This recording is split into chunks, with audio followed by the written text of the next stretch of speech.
Boss, magandang umaga po. Magandang umaga naman, napapunta ka dito sa akin. Boss, kasi nabaltaan ko yung pagkawala ni paring Alvin eh. Oo nga, pati ako nagulat kasi bata pa siya. Saka inaasahan ko siya, isa sa pinaka-importanting tao ko.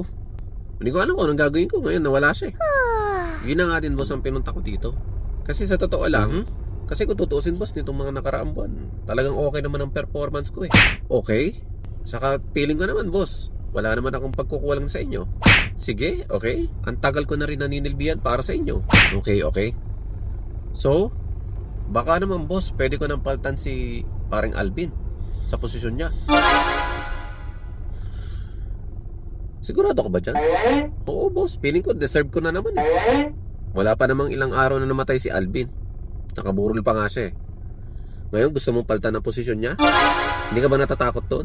Hindi boss, kasi buong buo na talaga ang loob ko. Feeling ko akin na yung posisyon na yun. Sige, may barong ka ba? Aba boss, talagang mukhang formal tayo ah. Oo boss, may barong ako. Sanay ka bang humiga? Hindi naman ako palahiga, hindi naman ako tamad. Pero bakit boss? Kaya ko naman. Kung anong gusto nyo, gagawin ko. Sige, mamaya tatawag ako dun sa embalsamador. Tatawag ako sa punerarya. Titingnan ko kung papayag sila sa gusto mo. Medyo nalilito ako sa sinasabi nyo. Ang gusto mo, paltan mo si paring Alvin. Tama? Sige, mamayang gabi ikaw na ang humiga dun. Okay? Humiga dun sa ataol niya. Kasi gusto mo naman paltan siya eh. Si paring Alvin, pipiliin natin mabuhay. Ikaw na lang ang humimlay. Okay?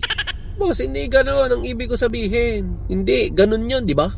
Boss, anak ka ng pu. Anak ka ng pu.